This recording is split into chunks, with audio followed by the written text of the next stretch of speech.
La plus grande tristesse dans la vie de Laurent Fontaine n'a pas été un simple moment de deuil ou un événement particulier, mais un sentiment persistant qui a duré des années. Le sentiment d'être pris au piège par des attentes, des pressions et des choix qu'il était parfois obligé de faire sans vraiment le vouloir. En tant que personne qui fait toujours de son mieux dans sa carrière, Laurent Fontaine essaie constamment d'apporter des programmes de qualité au public. Mais cela lui fait aussi perdre progressivement la liberté dans sa vie personnelle et ses rêves de jeunesse. Laurent est né dans une famille de la classe moyenne en France, où l'éducation et le sérieux dans le travail étaient toujours primordiaux. Dès son plus jeune âge, on lui a appris que le succès ne vient pas de la chance, mais est le résultat d'un travail acharné et de persévérance. Il ne s'est jamais permis de reculer face aux difficultés, que ce soit dans ses études ou dans la vie. D'un esprit curieux et toujours exigeant envers lui-même, il a rapidement défini la voie qu'il souhaitait suivre: le journalisme et la communication. Étudiant à l'École supérieure de journalisme de Paris, Laurent Fontaine révèle sa passion pour le langage, la narration et l'analyse sociale. Il ne souhaite pas seulement apporter des nouvelles au public, mais souhaite également créer un contenu influent qui fasse réfléchir les gens et change leur façon de voir le monde. Doté d'un esprit vif et progressiste, il a rapidement impressionné son entourage et a eu l'opportunité de travailler dans l'industrie des médias juste après l'obtention de son diplôme. Au cours des premières années de sa carrière, Laurent n'a pas été exempt de difficultés et d'échecs. Il a débuté comme reporter et rédacteur pour plusieurs petits journaux, avant de faire sa grande percée à la télévision. Le monde du journalisme était à cette époque extrêmement rude, avec une concurrence féroce et une pression constante. Il y avait des jours où il devait travailler 16 heures d'affilée, courir d'un endroit à un autre pour chercher des nouvelles, éditer des articles, corriger le contenu et essayer de maintenir la créativité dans chaque mot. Mais peu importe à quel point c'est difficile, il se sent toujours heureux parce qu'il peut faire ce qu'il aime. En 1985, il fonde avec un groupe de collègues le journal Paris ce soir, un projet ambitieux mais aussi porteur de nombreux risques. À ce moment-là, Laurent a compris que cette démarche pouvait aboutir à deux résultats: soit un succès retentissant, soit un échec qui l'obligerait à tout recommencer. Il a tout misé là-dessus, travaillant jour et nuit pour s'assurer que le contenu du journal était non seulement de qualité, mais aussi suffisamment attrayant pour concurrencer les autres grands journaux. Même si le journal n'a pas duré longtemps, ce fut pour lui l'une des expériences les plus précieuses, lui enseignant la persévérance, la capacité à faire face à l'échec et, surtout, comment se relever après chaque chute. Après des années de travail dans le journalisme, Laurent Fontaine s'est progressivement tourné vers la télévision, un milieu totalement nouveau, mais aussi prometteur. Il ne voulait pas seulement apporter des nouvelles au public, mais voulait également créer des programmes qui pourraient connecter les gens, leur donner le sentiment d'être entendus et compris. Avec Pascal Bataille, il commence à produire et à animer de nombreuses émissions populaires, dont Y a que la vérité qui compte, une émission émotionnelle où les participants peuvent dire des choses qu'ils n'ont jamais osé dire, affronter le passé et demander pardon ou réconciliation. L'émission a rapidement attiré des millions de téléspectateurs, devenant un phénomène de la télévision française. Chaque épisode est rempli d'histoires vraies, parfois de retrouvailles émouvantes, parfois d'excuses tardives. Laurent Fontaine et Pascal Bataille ne sont pas seulement des animateurs, mais aussi des connecteurs émotionnels, donnant aux personnages de l'émission la chance de dire des choses qu'ils ont gardées en eux depuis trop longtemps. Mais derrière les projecteurs et les applaudissements, Laurent fait aussi face à de nombreuses pressions que tout le monde ne voit pas. La réussite du programme implique une responsabilité plus grande que jamais.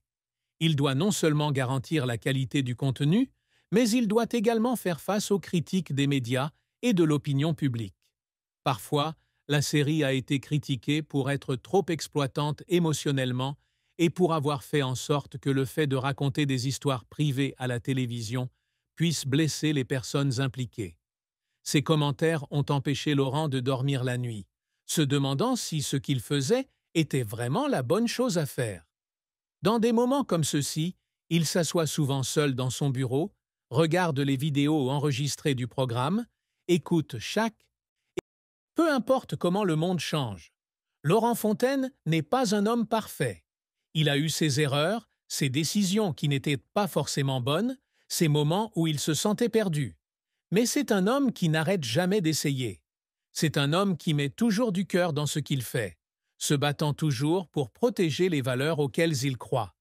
Et même s'il y avait des moments où il se sentait seul et des moments où il se sentait épuisé, il savait que le voyage qu'il avait choisi valait la peine d'être poursuivi, car il ne s'agissait pas seulement de sa carrière, mais de la façon dont il voulait vivre sa vie. Les réalisations que Laurent Fontaine s'efforce toujours d'atteindre ne se résument pas à des chiffres exprimés en termes d'audience ou de revenus tirés des programmes à la production desquels il a participé. Pour lui, une carrière à la télévision n'est pas seulement un travail, mais aussi un voyage pour trouver une connexion avec les gens, avec les émotions et avec les histoires les plus ordinaires. Chaque programme qu'il crée n'a pas seulement un but de divertissement, mais est également porteur d'une signification sociale, une manière d'aider le public à mieux comprendre la vie, lui-même et les relations qui l'entourent. L'une des choses dont Laurent Fontaine est le plus fier est d'avoir construit un style télévisuel unique qui ne se mélange à celui des autres. Dans un secteur où l'innovation et la créativité sont essentielles, créer une marque personnelle n'est pas une tâche facile. Mais il y est parvenu grâce à sa persévérance et à une passion intense. Lorsqu'il a créé le spectacle « Y a que la vérité qui compte » avec Pascal Bataille, il ne souhaitait pas seulement proposer un simple spectacle de divertissement, mais aussi créer un espace où les participants pourraient dire des choses qu'ils n'osaient jamais dire, pourraient affronter leurs émotions et pourraient trouver le pardon ou la réconciliation. C'était une idée audacieuse à l'époque, mais Laurent croyait que si elle était bien réalisée, le spectacle serait vraiment significatif tant pour les participants que pour le public qui le regarderait. Pour y parvenir, il a passé beaucoup de temps à étudier comment faire un programme, à comprendre la psychologie humaine, à savoir comment une conversation peut devenir un pont entre des personnes autrefois éloignées. Il y avait des jours où il restait assis pendant des heures à écouter les histoires des participants, pour comprendre leur situation, pour s'assurer que lorsqu'il montait sur scène, il pouvait s'exprimer aussi honnêtement que possible, sans pression ni coercition. Il ne voulait pas que son spectacle soit simplement un lieu pour évoquer des émotions sans rien offrir de réelle valeur. Le programme a été un succès au-delà des attentes. Non seulement il a attiré des millions de vues, mais il est également devenu un élément important des souvenirs de nombreuses personnes. Les histoires de la série ne s'arrêtent pas sur le petit écran, mais continuent dans la vie réelle lorsque les participants retrouvent des proches, des amis ou des relations qu'ils ont autrefois perdues. Laurent a reçu d'innombrables lettres de téléspectateurs qui disent que l'émission les a aidés à repenser leur vie et les a rendus plus courageux pour exprimer leurs sentiments.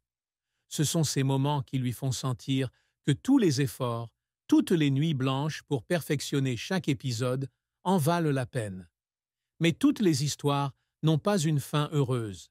Il y a des moments où les retrouvailles ne se déroulent pas comme les gens l'attendent. Il y a des moments où la vérité est révélée, non pas pour apporter du soulagement, mais pour blesser davantage. Dans des moments comme ceux-ci, Laurent a l'impression de marcher sur une ligne fine entre donner de l'espoir et blesser quelqu'un involontairement. Il comprend qu'il ne peut pas tout contrôler, mais chaque fois qu'une histoire ne se passe pas bien, il se demande s'il y a quelque chose qu'il aurait pu faire différemment, s'il y a un moyen d'aider davantage les personnes impliquées. Le succès de « Tu es mon ami » a ouvert de nombreuses portes à Laurent, mais a également apporté beaucoup de pression. À mesure qu'une émission devient plus populaire, les attentes du public augmentent également. Il a dû constamment chercher de nouvelles façons de rendre le spectacle plus attrayant, tout en conservant l'esprit original. Mais la télévision est une industrie en constante évolution, et rien ne peut garantir le succès éternellement. Alors que la série perdait peu à peu de son attrait, il fut contraint d'accepter le fait qu'il était temps de passer à une nouvelle phase. Voir un spectacle dans lequel vous avez mis tout votre cœur et toute votre âme perdre progressivement l'intérêt du public n'est pas chose facile. Laurent avait pensé qu'il pourrait peut-être faire quelque chose pour le sauver, peut-être qu'avec juste un petit changement, un peu,